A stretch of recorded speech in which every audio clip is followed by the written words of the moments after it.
तो मार्वल और डीसी में हमने एक से एक बढ़ के कैरेक्टर्स देखे हैं और आज के इस वीडियो में हम Marvel cinematic universe and DC extension universe के उन्हीं 10 सबसे पावरफुल कैरेक्टर्स की बात करने वाले हैं। और अगर तुम लोग ये चेहरा पहली बार देख रहे हो तो मैं तुम्हें ये वाला वीडियो रिकमेंड करूंगा जहां पे अपन लोगों ने फेस रिवील किया है। इसके साथ साथ आज के इस वीडियो में हम सिर्फ और सिर्फ मूवीज की बात करेंगे, कॉमिक्स को कंपेयर मत करना इस कंपैरिजन से या इस रैंकिंग से।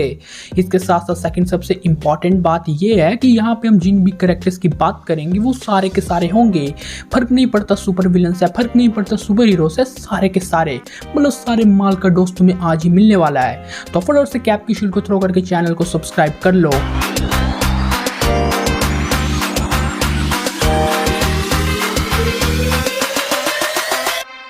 तो यस, आज के इस वीडियो में हम 10 नहीं 15 कैरेक्टर्स की बात करेंगे, लेकिन इससे वीडियो और ज़्यादा मालदार होगा। तो सबसे पहले नंबर 15 की बात करते हैं। नंबर 15 पे अपन लोगों के पास है थैनोस। अब जिन लोगों को ऐसा लग रहा है कि थैनोस बहुत ज़्यादा नीचे है, उन्हें बता दूं कि लिस्ट को एक बार ऊपर तक चेकआउट कर लेना, क्योंकि एक से एक माल देखने को मिलने वाला है। तो मैट टाइटन यानी थैनोस लिटरली बहुत ही ज़्यादा पावरफुल है, जिसने मार्वल ट्रिनिटी की भी बैंड पे जाके रख दी थी विदाउट इन्फिनिटी स्टोन्स। यहाँ पे हम उसी की बात करेंगे, क्योंकि इन्फिनिटी स्टोन भाई इसकी खुद की प्रॉपर्टी तो है नहीं कि हर जगह इसको दे दी, इसलिए विदाउट इन्फिनिटी स्टोन थैनोस। इसके साथ साथ थैनोस की एक और बात जो कि उसे बहुत खास बनाती है वो है उसकी डबल एज स्वॉर्ड, जिस स्वॉर्ड की हेल्प से उसने कैप्टन की शील्ड तक को ब्रेक कर दिया था। और यही वो स्वॉर्ड है जिस स्वॉर्ड ने बहुत हद तक अंत तक मचा दिया था पूरी एंड गेम में। और इन्हीं सब रीजन से मैट टाइटन नंबर 15 पे है। Number 14 captain Marvel and wonder woman. अब कैप्टन मार्वल और वंडर वुमन दोनों ही महिला बहुत ही ज़्यादा पावरफुल अपने अपने यूनिवर्स की। एंड अगर हम कैप्टन की बात करते हैं तो कैरल को उसकी पावर मिली थी स्पेस स्टोन से। स्पेस स्टोन से कनेक्ट होने के बाद इसके पास कमाल की पावर्स आ गई। Energy projection, energy manipulation, energy absorption तो है ही है, इसके साथ साथ कमाल के फोटोन फिस्ट। कैप्टन मार्वल का सबसे बड़ा एडवांटेज हमेशा यही रहता है कि एनर्जी को प्रोजेक्ट एंड एब्जॉर्ब कर सकती है। एंड जहाँ तक वंडर वुमन यानी डायना प्रिंस की बात आती है तो अमेजोनियन वॉरियर है, जिसने अपने पूरे करियर में बहुत सी लड़ाइयाँ लड़ी है। जैक स्नाइडर ने खुद कंफर्म किया कि ये 5000 सालों की है। इसके पास ब्रेसलेट ऑफ सबमिशन, खुद ये गॉड किलर है, स्वॉर्ड, एंड इसके साथ साथ इसके पास है इसकी शील्ड। ब्रेसलेट ऑफ सबमिशन की हेल्प से अपनी वंडर वुमन ने डूम्सडे के लेजर्स को भी ओवरकम कर दिया था। इसके साथ साथ इसकी स्वॉर्ड ने डूम्सडे के ऊपर इफेक्ट दिखाया था और यही बात इसे गॉड किलर बनाती है। नंबर 13 पे तो अब अपने डूम्सडे आ गए। तो डूम्सडे लिटरली बहुत ही ज्यादा पावरफुल कैरेक्टर है, जो सुपरमैन की तरह अपनी आंखों से लाल लाल लेजर्स फेंक सकता है। इसके साथ साथ ये इतना ज्यादा ड्यूरेबल है कि ये एक न्यूक मिसाइल के ब्लास्ट से भी सर्वाइव कर सकता है। और अगर तुम लोगों को यही कम लग रहा है तो इसके साथ साथ इसने डीसी ट्रिनिटी से कंटिन्यूसली फाइट की है और ऑलमोस्ट उन्हें हराने ही वाला था अगर सुपरमैन खुद को सैक्रिफाइस नहीं करता तो। और यही बातें डूम्सडे को बहुत ही ज्यादा खतरनाक शैतान बनाती है। Number 12 ancient one and doctor strange. अगर हम अपनी एंशिएंट वन की बात करें तो एंशिएंट वन ऑलमोस्ट सालों तक सोर्सर ऑफ सुप्रीम रह चुकी है। इसके साथ साथ ये डार्क डायमेंशन से भी पावर को ले सकती है।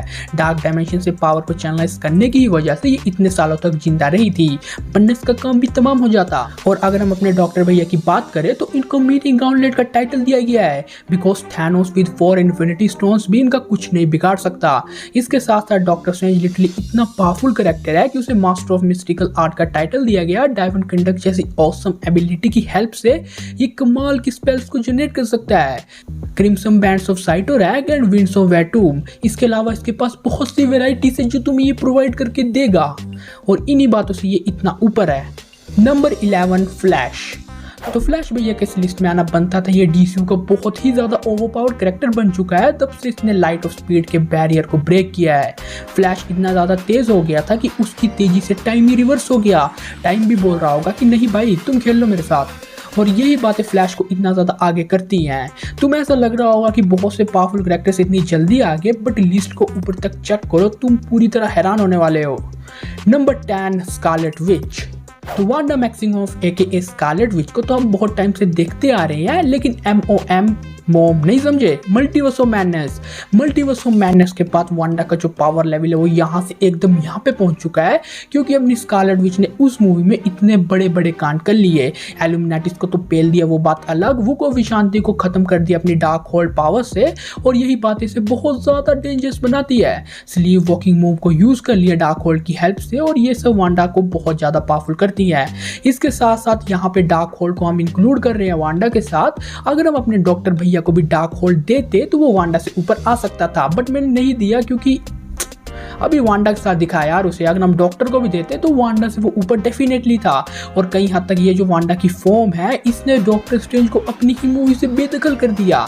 और डॉक्टर स्ट्रेंज की जो मोस्ट पावरफुल फॉर्म है यानी ब्लैक प्रिस्ट, उसकी हमें एक झलक भी देखने को नहीं मिली है, लेकिन वांडा की सबसे पावरफुल फॉर्म के आसपास ये मूवी घूमी है। इसलिए तुम्हें ऐसा लग रहा होगा कि वांडा बहुत पावरफुल है, बट एक्चुअली में रियलिटी कुछ और है। Number 9, Thor and Superman. अब देखो, थॉर एंड सुपरमैन दोनों ही अपने यूनिवर्स के one of the most powerful beings है। अगर हम गॉड ऑफ थंडर की बात करें तो इसने इन्फिनिटी वॉर में क्या ही कांड किया है। थैनोस को फाड़ दिया, 6 इन्फिनिटी स्टोन्स को डिफेंड कर लिया, इसके साथ साथ इसने इन आउटराइडर्स को भी फाड़ के रख दिया। सुपरमैन ने मैन ऑफ स्टील मूवी के कांड तो रहने दो, उसके हम सीधे जस्टिस लीग की बात करते हैं। सुपरमैन ब्लैक सूट के साथ इतना पावरफुल था जिसने स्टेफन वुल्फ को 1 सेकंड में चीर दिया। इसके साथ साथ और भी इसका पावर लेवल बहुत ज्यादा ऊंचे लेवल पे स्थित है, क्योंकि सुपरमैन ने एक न्यूक मिसाइल को सर्वाइव कर लिया था। इसकी स्पीड इतनी ज्यादा तेज है कि ये फास्टेस्ट मैन को देख पाया, और यही सब बातें इन दोनों कैरेक्टर्स को इतना ज्यादा पावरफुल करती हैं। तो अगर तुम लोगों को थॉर एंड सुपरमैन लिस्ट में नीचे लग रहे हैं तो मैं तुम्हें फिर से कहूंगा कि सिर्फ सुपर हीरोज की बात नहीं हो रही, सब कैरेक्टर्स की बात हो रही है। और अब आने वाले जितने भी कैरेक्टर्स है वो एकदम नेक्स्ट लेवल है। नंबर 8, कोंशू। हाँ, अपने सस्ते सुनियों को हमने मून नाइट सीरीज में देखा जहां पर ये बहुत ज्यादा पावरफुल लग रहा था। अब कोंशू एक तरह से इजिप्शियन गॉड है जिसका पावर लेवल नेक्स्ट लेवल पे है। इजिप्शियन गॉड, इसको हम एल्डर गॉड भी कंसीडर कर सकते हैं क्योंकि कॉमिक्स में से वही कहा जाता है। मतलब ये बहुत पहले अर्थ में रूल कर चुका है, बीड़ी फूकते हुए, मजे से नज़ारे देखते हुए, इसीलिए ये बहुत ज़्यादा पावरफुल गॉड है।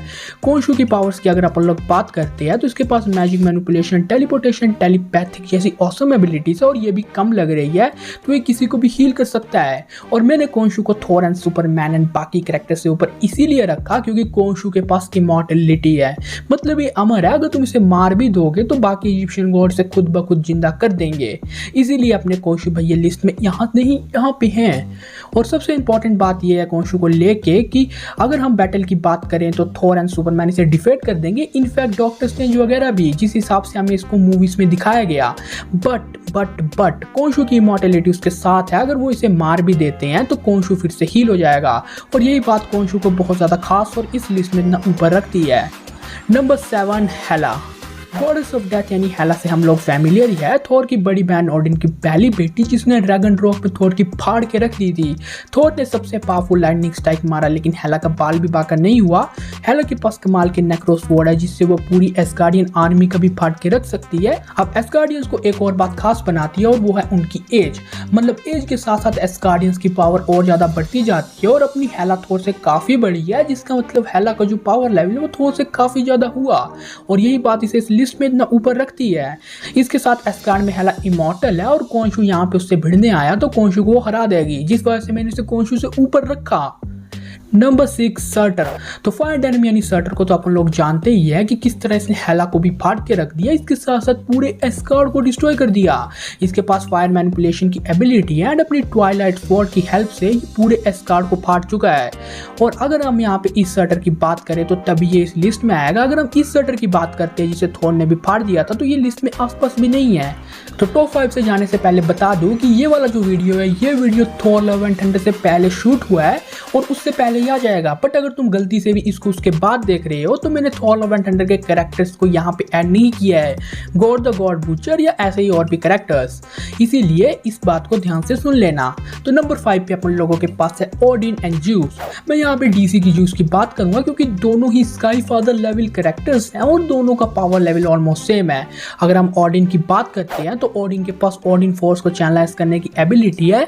ओडिन एमसीयू का इकलौता ऐसा बीइंग है जिसके पास फिजिकली एंड मेंटली बहुत ज्यादा पावर है, मतलब telepathic, telekinesis power and magic इसके पास बहुत ज्यादा मिल जाएगा और इसकी फिजिकल पावर्स भी एकदम नेक्स्ट लेवल है। और यही बात ओडिन को इतना ज्यादा खास बनाती है। और अगर अपन लोग अपने ज्यूस की बात करें तो इसके पास लाइटनिंग मैनिपुलेशन जैसी ऑसम एबिलिटी और स्काई फादर होने की वजह से ये ओडिन के जितना ही पावरफुल है। और यही बात इन दोनों कैरेक्टर्स को टॉप 5 पे पहुंचाती है। Number 4 ego the living planet. अब स्टार लॉर्ड के डैड से तो तुम लोग अच्छी तरह फैमिलियर हो, क्योंकि इसने बहुत ही गंदे गंदे कांड कर रखे हैं पूरे मूवीज में। और इसके साथ साथ जब इसने स्टार लॉर्ड को अपने साथ देखा तो इमॉर्टलिटी का फैक्टर भी हमेशा के लिए ढूंढने लग पड़ा। अब अगर हम ईगो की बात करें तो ईगो लिटरली मैटर मैनिपुलेशन कर सकता है, वो भी प्लैनेटरी लेवल तक, जो बात हमने मूवी में देखी। और सेलेस्टियल है तो सेलेस्टियल का तो यही फायदा है, और ईगो के साथ इस पोजीशन को शेयर किया है बाकी सेलेस्टियल्स ने। और सेलेस्टियल्स मार्वल के बहुत ज्यादा पावरफुल कैरेक्टर्स है जो ऐसे मजाक में ही गैलेक्सीज को क्रिएट कर सकते हैं, और यही बात इनको इतना ज्यादा खास बनाती है, क्योंकि सारे कांडों की वजह यही है। Number 3 Dormammu. तो डोरमामू रूलर है डार्क डायमेंशन का, और इसकी परमिशन के बिना इसकी डायमेंशन में पत्ता भी नहीं हिल सकता। लेकिन यार पत्ते तो दिखे ही नहीं इसकी डायमेंशन में। डोरमामू की एबिलिटी सुन के तुम भी हैरान होने वाले हो। डोरमामू एनर्जी प्रोजेक्शन जानता है, साउल मैनिपुलेशन कर सकता है, एनर्जी एब्जॉर्ब कर सकता है, टाइम ट्रेवल कर सकता है, साउल मैनिपुलेशन कर सकता है, एलिमेंट्स को कंट्रोल कर सकता है, डायमेंशन पोर्टल क्रिएट कर सकता है, और इसके साथ साथ ये किसी भी आर्टिफिशियल बीइंग को भी जनरेट कर सकता है। और यही बात डोरमामू को इतना खास बनाती है। अब डोरमामू को इस लिस्ट में थोड़ा नीचे देख के तुम शॉक हुए होंगे, क्योंकि इसके ऊपर जो 2 कैरेक्टर्स हैं वो इससे भी नेक्स्ट लेवल है। नंबर 2 एरिशम द जज। तो जज की ही तरह एरिशम लिटरली बहुत ज्यादा पावरफुल सेलेस्टियल है, और मूवी में अब तक का सबसे पावरफुल भी। अगर हम एरिशम की बात करें तो इसी ने ही बाकी के बाकी एटर्नल्स को बनाया, और एमरजेंस प्रोसेस का भी पूरा ध्यान इसके अंडर ही है। ये सारी गैलेक्सीज को क्रिएट कर सकता है, स्पेस मैनिपुलेशन है इसके पास, और ये ब्लैक होल्स की हेल्प लेता है स्पेस में इधर उधर घूमने के लिए। लेकिन अपना एरिशम एकदम नेक्स्ट लेवल बीइंग है। लेकिन एक बीइंग ऐसा है जो इससे भी ज्यादा पावरफुल है, यानी नंबर 1। बट नंबर 1 से जाने से पहले मैं तुम लोगों को बता दूं कि नंबर 1 के बाद भी एक कैरेक्टर है जिसके बारे में तुम्हें जानना चाहिए। वो कैरेक्टर भी literally next to impossible beat character है। मतलब वो इस लिस्ट में आ भी सकता था, नहीं तुम्हें पता चल जाएगा, पहले देख लो। लेकिन नंबर 1 ही हू रिमेन्स। अब ही हू रिमेन्स यानी अपने सस्ते पोलार्ड यानी अपने कैंग द कॉन्करर इस लिस्ट में इतना ऊपर इसीलिए है क्योंकि ये टाइम लाइन के भी बाहर एग्जिस्ट करता है। हमने लोकी सीरीज में देखा कि सारी की सारी टाइमलाइन इसके अंडर ही है। इसका क्लियरली मतलब यही हुआ कि जितने भी सेलेस्टियल्स हैं उन्हें पता ही नहीं है कि ही हू रिमेन्स क्या कांड कर रहा है। मतलब अगर उन्हें पता होता तो वो कुछ ना कुछ एक्शन लेते। और इससे एक और बात क्लियर हो जाती है कि अपना ही हू रिमेन्स बहुत ज्यादा पावरफुल है इन सेलेस्टियल से, क्योंकि ही हू रिमेन्स के पास पूरी दुनिया जमाने की स्क्रिप्ट है और सब लोगों की डेथ एंड जो भी उन्होंने करना है कांड वो सब कुछ उसने लिखा हुआ है। और यही बात ही हू रिमेन्स को एक गॉडली बीइंग बनाती है। तो अब बात ऐसी है कि ही हू रिमेन्स को लेके बहुत से फैंस की एक और थ्योरी रहती है जो कि मैं भी यहाँ पे डिस्कस करना चाहूँगा कि अगर ही हू रिमेन्स सचमुच सेलेस्टियल से ज़्यादा पावरफुल है तो इसका मतलब ये हुआ कि कई हद तक ही हू रिमेन्स ही ना हो वो जिसने सेलेस्टियल के बारे में भी लिखा हो, क्योंकि सेलेस्टियल डिफरेंट गैलेक्सीज को क्रिएट कर रहे हैं यूनिवर्स में, लेकिन अपना ही हू रिमेन्स टाइम लाइन यानी यूनिवर्स से भी बाहर रहता है। यानी हो सकता है कि उसने ये सारे कांड लिखे हो सेलेस्टियल वाले और यहीं से सब कुछ शुरू हुआ हो। और यही बात ही हू रिमेन्स को इतना ज़्यादा पावरफुल करती है। बट हमें आगे आने वाली मूवी से ये बात और ज़्यादा क्लियर हो जाएगी, स्पेशली लोकी सीजन 2। लेकिन तब तक तो ही हू रिमेन्स नंबर 1 पे ही रहेगा। तो अब अपन लोग बात कर लेते हैं सीक्रेट कैरेक्टर की जो ही हू रिमेन्स से भी ज़्यादा पावरफुल है, बट मूवीज में उसका कुछ अलग ही पैटर्न है जो मैंने तुम्हें पहले बताया। मैं बात कर रहा हूँ डार्क साइड की। तुमने डीसी के डार्क साइड को इस पूरे वीडियो में नोटिस इसलिए नहीं किया क्योंकि मैंने उसे नंबर 1 के भी एकदम उच्च स्थिति का स्थान प्राप्त करवाया है। अब जो अपना ये डार्क साइड है ये इतना ज़्यादा पावरफुल है कि इसकी जो ट्रू फॉर्म है वो मल्टीवर्स के बाहर एक्सिस्ट करती है, और इसकी ट्रू फॉर्म की शैडो ही इतनी पावरफुल है जिससे पूरा का पूरा मल्टीवर्स ब्रेक हो सकता है। और यही बात इस कैरेक्टर को next to impossible beat character बनाती है। अब डार्क साइड का मैं तुम्हें पूरा ओरिजिन बता देता हूँ तभी तुम्हें समझ आएगा। अब जो डार्क साइड की ट्रू फॉर्म है जैसा मैंने बताया वो मल्टीवर्स के भी बाहर रहती है, लेकिन इसीलिए जो डार्क साइड है उसकी जो शैडो इतनी बड़ी है जिस वजह से वो मल्टीवर्स में घुस नहीं सकता, तो वो अपने डिफरेंट अवतारों को भेजता है ताकि वो पूरे कांड फैला सके हर जगह। तो डार्क साइड के जितने भी अवतार है उन्हें जज करना बहुत ज्यादा टफ हो जाता है क्योंकि इसके कुछ अवतार ऐसे हैं जो बहुत ज्यादा पावरफुल है, बट इसके कुछ अवतार ऐसे हैं जो कमजोर हैं। अब पावरफुल से मेरा कहने का मतलब कि कॉमिक्स में कुछ अवतार ने पूरे जस्टिस लीग को साथ में लपेट दिया, तो कुछ ऐसे हैं जो सुपरमैन और डूम्सडे से ही हार गए। और यही बात डार्कसाइड को बहुत ज़्यादा इम्पॉसिबल टू जज करती है। इसके साथ साथ मैं ये इसीलिए ऐड कर रहा हूँ क्योंकि मूवीज़ वाला जो डार्कसाइड का अवतार था वो इतना पावरफुल नहीं था, ज़्यूस और कुछ और गॉड ने फाड़ दिया उसे। इसीलिए तुम इसे इस तरह से समझो कि अगर अपना ये कमज़ोर वाला अवतार जो हमने मूवीज़ में देखा ये इस वीडियो में अपन लोग ऐड करते तो ये डार्कसाइड इस लिस्ट में बहुत नीचे होता। बट अगर वहीं पे हम लोग ट्रू फॉर्म ऑफ डार्कसाइड की बात करें जो लिटरली मल्टीवर्सल लेवल कैरेक्टर से भी ऊपर है क्योंकि उसकी शैडो से मल्टीवर्स ब्रेक हो जाता है, तो अपना ये वाला जो डार्कसाइड है ये इस लिस्ट की नंबर 1 क्या इससे भी ऊपर पोजीशन पे होता। बट मैंने इस डार्कसाइड को यहाँ पे ऐड इसलिए नहीं किया क्योंकि इसके अवतार बहुत ज़्यादा कन्फ्यूजिंग है।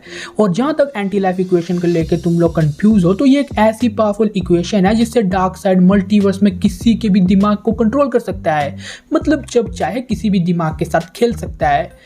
और डार्कसाइड इस एंटी लाइफ इक्वेशन को अपने प्लैनेट यानी एपोकलिप्स में ले जाना चाहता है ताकि वहां पे ये मजे में यूज कर सके। और यही बात इस डार्कसाइड को नखास बनाती है। अब मैंने तुम लोगों को पहले ही बताया कि डार्कसाइड को लिस्ट में ऐड इसलिए नहीं किया बिकॉज मूवीज में कुछ अता पता नहीं है कि भाई इसकी ये फॉर्म कितनी पावरफुल है, ना ढंग से दिखा ना कुछ। तो देखते हैं अब फ्यूचर में अपने डीसी वाले क्या करते हैं। इसके साथ साथ यही था आज का वीडियो, तुम बताओ कैसा लगा। और अगर अभी तक तुम लोग डार्कसाइड को लेकर कंफ्यूज हो तो बस इतना समझ लो कि अगर ट्रू फॉर्म ऑफ डार्कसाइड या dark side with anti life equation होता तो नंबर 1, नहीं तो अगर ये सिंपल डार्कसाइड का कोई अवतार होता तो बहुत नीचे। इसीलिए अपने डार्कसाइड इस लिस्ट में मैंने नहीं रखा क्योंकि बहुत ज़्यादा कंफ्यूज कर दिया था इस करेक्टर ने। मैं बहुत ज़्यादा सोच रहा था बट बहुत ज़्यादा कंफ्यूजन क्रिएट हो गई थी। और बाकी तुम लोग अपना पर्सनल ओपिनियन यार हमें कमेंट में जरूर शेयर करना। वीडियो में कुछ भी डिटेल मिस हो गई है तो वो भी हमें नीचे कमेंट्स में जरूर बता देना। इसके साथ साथ और भी बहुत सी चीज़ें हमें कमेंट में शेयर कर दो। तो ये था कंप्लीट वीडियो जहां पे अपन लोगों ने बात की 10 सबसे powerful characters Marvel and DC के या एमसीयू एंड डीसीयू के। उम्मीद है तुम लोगों को ये वीडियो पसंद आया होगा। वीडियो पसंद आया वीडियो को लाइक और शेयर जरूर कर देना। चैनल को सब्सक्राइब करके बगल वाले बेल आइकन को जरूर ऑन कर देना। And never forget it's your super studios and you all are super heroes 10 so SS10 assembled।